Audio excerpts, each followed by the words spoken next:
അതൃപ്തി പരസ്യമാക്കിയ ശശി തരൂരിനോട് തൽക്കാലം പ്രതികരിക്കേണ്ടെന്ന നിലപാടിൽ കോൺഗ്രസ് നേതൃത്വം.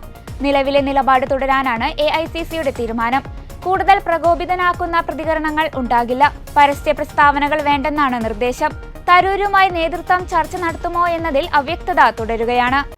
നിലമ്പൂരിലേക്ക് തന്നെ ആരും വിളിച്ചില്ലെന്നായിരുന്നു തിരുവനന്തപുരത്ത് കോൺഗ്രസ് പ്രവർത്തക സമിതി അംഗം ശശി തരൂരിന്റെ പരാതി.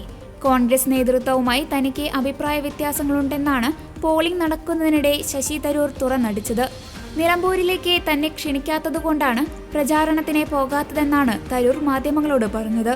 വോട്ടെടുപ്പ് ദിവസം കൂടുതൽ പറഞ്ഞ് പാർട്ടിയെ പ്രതിസന്ധിയിലാക്കുന്നില്ലെന്നും തനിക്ക് മുഖ്യം രാജ്യത്തിന്റെ താൽപര്യമാണെന്നും തരൂർ പറഞ്ഞു. താനില്ലാതെ തന്നെ നിലമ്പൂർ ജയിക്കട്ടെ.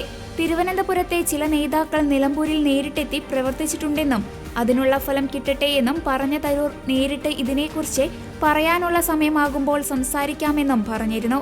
കോൺഗ്രസ് നേതൃത്വവുമായുള്ള വിയോജിപ്പും ശശി തരൂർ പരസ്യമായി വ്യക്തമാക്കി. ഇന്നത്തെ കോൺഗ്രസ് നേതൃത്വവുമായി ചില അഭിപ്രായ വ്യത്യാസങ്ങളുണ്ടെന്ന് ശശി തരൂർ പറഞ്ഞു. കേരളത്തിലെ കോൺഗ്രസ് നേതൃത്വത്തോട് പലപ്പോഴും അഭിപ്രായ വ്യത്യാസമുണ്ടായിട്ടുണ്ടെന്ന് എല്ലാവർക്കും അറിയാം.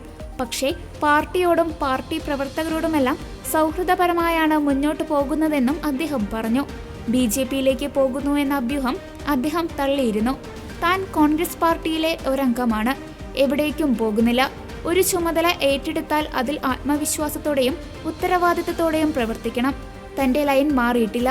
അതേസമയം പ്രധാനമന്ത്രി നരേന്ദ്രമോദിയുമായുള്ള കൂടിക്കാഴ്ച പഹൽഗാൻ മിഷന്റെ ഭാഗമായി മാത്രമായിരുന്നു. രാജ്യവിഷയങ്ങൾ വരുമ്പോൾ രാഷ്ട്രീയം നോക്കാറില്ല. രാജ്യത്തിന്റെ താൽപര്യങ്ങളാണ് നോക്കുക. ഭാരത പൗരൻ എന്ന നിലയിൽ അതെന്റെ കടമയാണെന്നും ശശി തരൂർ വ്യക്തമാക്കുകയും ചെയ്തിരുന്നു. അതേസമയം നിലമ്പൂരിലേക്ക് ക്ഷണിച്ചിട്ടില്ലെന്ന ശശി തരൂരിന്റെ പരാതി കോൺഗ്രസ് തള്ളി. പാർട്ടി പുറത്തിറക്കിയ ലിസ്റ്റ് പ്രകാരം തരൂർ താരപ്രചാരകനാണ്. തെരഞ്ഞെടുപ്പ് കമ്മീഷന് പാർട്ടി നൽകിയ താരപ്രചാരക പട്ടിക ഇത് സാക്ഷ്യപ്പെടുത്തുന്നു. ജൂൺ 2 തെരഞ്ഞെടുപ്പ് കമ്മീഷന് പാർട്ടി നൽകിയ 40 പേരുടെ താരപ്രചാരക പട്ടികയിൽ 8ാമനാണ് ശശി തരൂർ.